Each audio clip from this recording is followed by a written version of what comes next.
क्या कहते हैं चकाचौंध 8 साल का जो कार्यकाल है उसका उत्साह मना रहे हैं। 100 से ज़्यादा लोग ओवरब्रिज में जाम से मरे हैं, उसके लिए कौन जिम्मेवार है? ये सहरसा की बहुत विकट स्थिति है। सहरसा 100 वर्ष पीछे चला गया है इनके कार्यकाल में। हाँ, विकास हुआ है, कुछ लोगों को पेट्रोल पंप हो गया है, कुछ लोगों को जो है सो बड़ा बड़ा घर बन गया है। नमस्कार, लाइव सिटीज देख रहे हैं आप और मैं हूं आपके साथ सरफराज आलम। जिले वासियों के साथ एक बार फिर छल कपट हुआ है। सहरसा में कई दशकों से लोग ओवरब्रिज की मांग कर रहे थे। उम्मीद जगी थी जब ओवरब्रिज निर्माण कार्य टेंडर पास हुआ था और सारा प्रक्रिया पूरी हो गई थी, फिर उसके बाद जो है ओवरब्रिज को छीन लिया गया। साथ ही साथ सहरसा नगर निगम का दर्जा मिला और कुछ ही दिनों के लिए दर्जा मिला, उसके बाद नगर निगम को भी छीनकर नगर परिषद कर दिया गया है। पूर्व विधायक किशोर कुमार मुन्ना जी इस वक्त हमारे साथ मौजूद है। इन्होंने प्रेस वार्ता की है, प्रेस कॉन्फ्रेंस किया अपने शहर की समस्या को लेकर। क्या कुछ कहेंगे और क्या? देखिए, सहरसा के साथ लोगों ने घोर नाइंसाफ़ी की है और यहाँ की जनता वैसे जिम्मेवार लोग को माफ़ नहीं करेगा। और सबसे बड़ी बात है कि ये दूसरे लोग नहीं किए हैं, ये सहरसा का स्थानीय जनप्रतिनिधि, सत्ताधारी दल के तमाम लोग ने सहरसा के साथ नाइंसाफ़ी की है।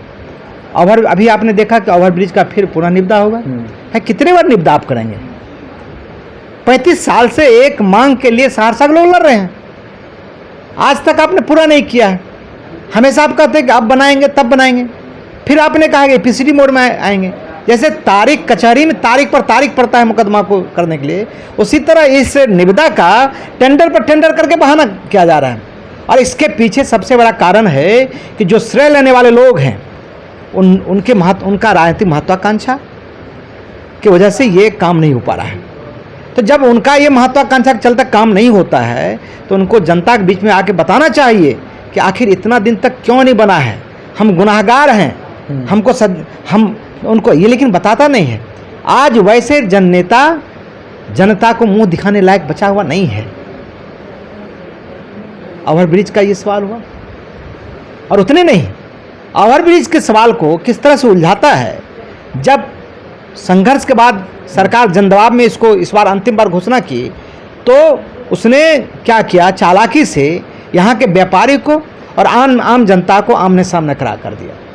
आम जनता स्वाभाविक है उसके पक्ष में रहा है और व्यापारी को विलेन बना दिया कि ये ओवरब्रिज का विरोधी है। मैं कहता हूँ दावे के साथ, व्यापारी तो कभी ओवरब्रिज का विरोध रहा ही नहीं, उसका तो मांग रहा है।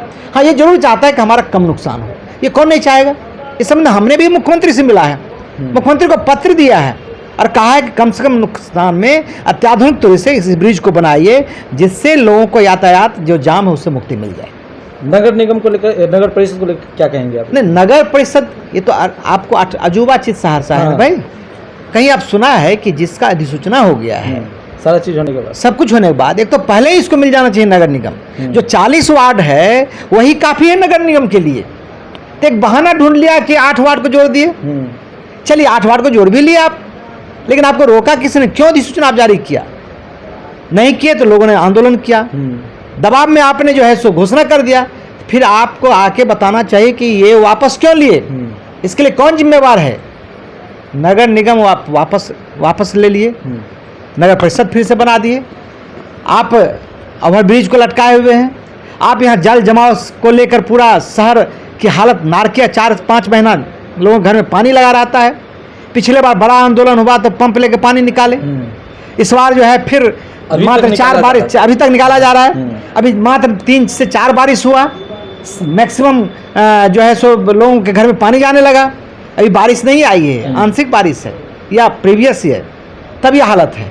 तो फिर बारिश आएगा तो फिर सहरसा डूबेगा और ये डूबेगा बारिश।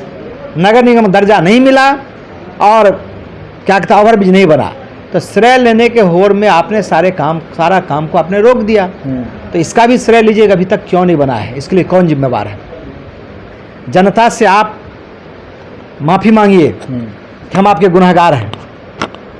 आप कहिएगा कि आप क्या कहते हैं चकाचौंध 8 साल का जो कार्यकाल है उसका उत्साह मना रहे हैं और सहरसा में अंधेरा है।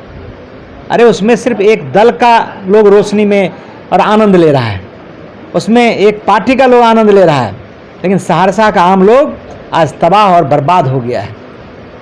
आगे क्या? 100 से ज़्यादा लोग ओवरब्रिज में जाम से मरे हैं, उसके लिए कौन जिम्मेवार है? अभी भी जाम लगती है, अभी भी जाम, और जाम लगती है तो 5 घंटा 6 घंटा जाम लगती है। अखबार वाला दिखाते दिखाते थक, लिखते लिखते थक गया है। इलेक्ट्रॉनिक मीडिया और सोशल मीडिया दिखाते दिखाते थक गया है। हम लोग आंदोलन करते करते अब एक पड़ाव पर आ गए हैं। तो आखिर कब तक ठगते रहिएगा? सहरसा के साथ छल कब तक करते? और धोखेबाज को सज़ा मिलना चाहिए। मैं जनता से भी कहता हूँ कि वो सड़क पर आवे। हम तो इस सवाल को लेकर जिला प्रशासन के माध्यम से सरकार को सूचना करवाएंगे कि सहरसा की बहुत विकट स्थिति है। सहरसा 100 वर्ष पीछे चला गया है इनके कार्यकाल में। कोई विकास यहाँ नहीं हुआ है। हाँ, विकास हुआ है, कुछ लोगों को पेट्रोल पंप हो गया है, कुछ लोगों को जो है सो बड़ा बड़ा घर बन गया है, विकास हुई, उसका विकास हुआ है।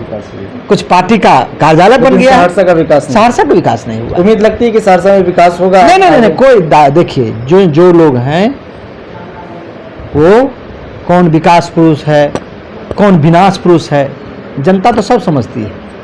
और जनता समय आने पर सिर्फ जाति या धर्म के नाम पर वोट लीजिएगा तो सहरसा के लोग उसको तोड़ेंगे। चलिए, हमने पूर्व विधायक किशोर कुमार मुन्ना जी से प्रतिक्रिया ली है, क्योंकि जिस तरह से सहरसा में विकास को लेकर बात चल रही थी, जब ओवरब्रिज की स्वीकृति मिली, नगर निगम का दर्जा मिला, उसके बाद बड़े बड़े होर्डिंग जो है चौक चौराहों पर लगाए गए और श्रेय जो लेने का सिलसिला था वो उस समय में जारी था। लेकिन अब जब नगर निगम से नगर परिषद हुआ है, ओवरब्रिज छीन लिया गया, उसके बाद कोई भी जनप्रतिनिधि है वो सामने निकल कर नहीं आ रहे हैं। ऐसे में किशोर कुमार मुन्ना जी ने साफ तौर पर कहा है इसको लेकर हम आंदोलन भी करेंगे और सरकार तक इसको लेकर बातचीत करेंगे, जिला प्रशासन से बातचीत की जाएगी। क्योंकि इस फिर से जो बरसात को लेकर हम बता दें कि जो बरसात के मौसम में पिछले वर्ष किशोर कुमार मुन्ना जी ने जब जल जमाव की समस्या हुई थी तो ये घर घर तक पहुंचकर जो है उस समस्या को दूर करने में लगे हुए थे और जिला प्रशासन से मांग कर रहे थे। उस समय में जो मोटर के जरिए जो है पानी की निकासी की गई है, लेकिन इस बार फिर जो है बरसात के मौसम में जल जमाव की समस्या उत्पन्न होगी, क्योंकि अब तक अस्थायी समाधान जो है वो नगर परिषद क्षेत्र में नहीं की गई है, जिस कारण साफ अंदाजा लग रहा है कि इस बार भी जल जमाव की समस्या से लोगों को जूझना पड़ेगा। अगर आपने हमारे YouTube चैनल को सब्सक्राइब नहीं किया है तो जल्द सब्सक्राइब कर ले। फेसबुक पेज के माध्यम से देख रहे हैं तो फेसबुक पेज को भी लाइक करें, शेयर करें। धन्यवाद।